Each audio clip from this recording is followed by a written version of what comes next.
This photo is from about 35 years ago. Look how proud I am of these funny little loaves of bread.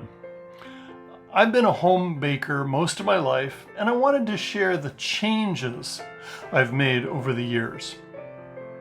I swear by baker's percentages and a cheap scale. My typical mix is flour 100% or 1,000 grams, water 70% or 700 grams, and starter 20% or 200 grams. I'll add 2% or 20 grams of salt later. Bread making is largely about technique. The metaphor I think of is bread is made of a bunch of little balloons.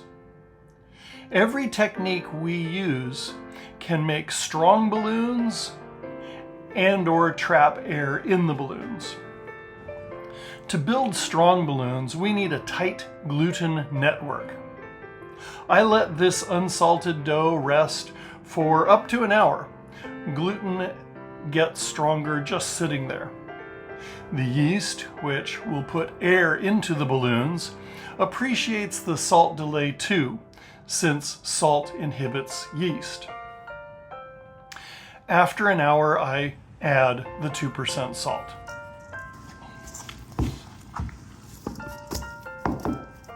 Three stretch and folds by hand, and those balloons are about as strong as they can get for now. I respect what bulk fermentation does. I let the dough double in size in a clear container, and for me that's about 3 hours at 68 degrees. This step builds balloon strength and fills balloons with air.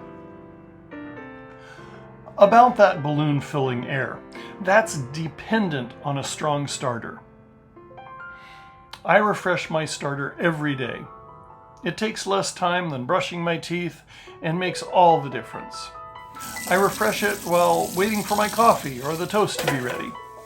Once the bulk ferment is done, it's time to pre-shape. Since extra flour weakens the balloons, I use a bench scraper to pre-shape without added flour. Push in with a low angle and draw back with a higher angle. This will tighten the dough without added flour. You can also do it by hand without a bench scraper.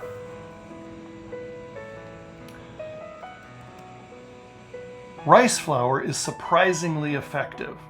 No sticking and no floury taste on the crust. After a 30-minute rest, I shape the dough using the simple caddy clasp method, a gentle fold that keeps the air inside the balloons. Some folks do a second caddy clasp the other way. I usually don't unless I'm making a round loaf.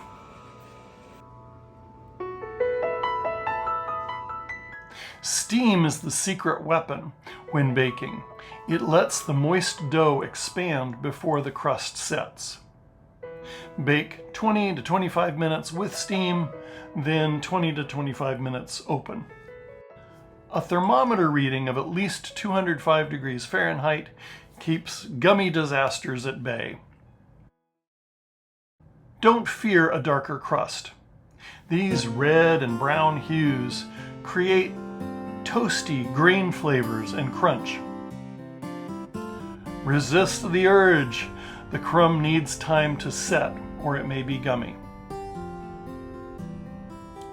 I've been making the same 70-22 loaf for more than 10 years now, tweaking only whole wheat amounts or adding inclusions like grains, olives, cheese, herbs, that sort of thing.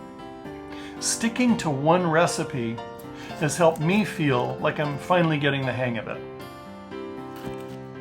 Baking is a journey. Whether you're just starting, mid-journey like me, or miles ahead, I hope I shared something useful here.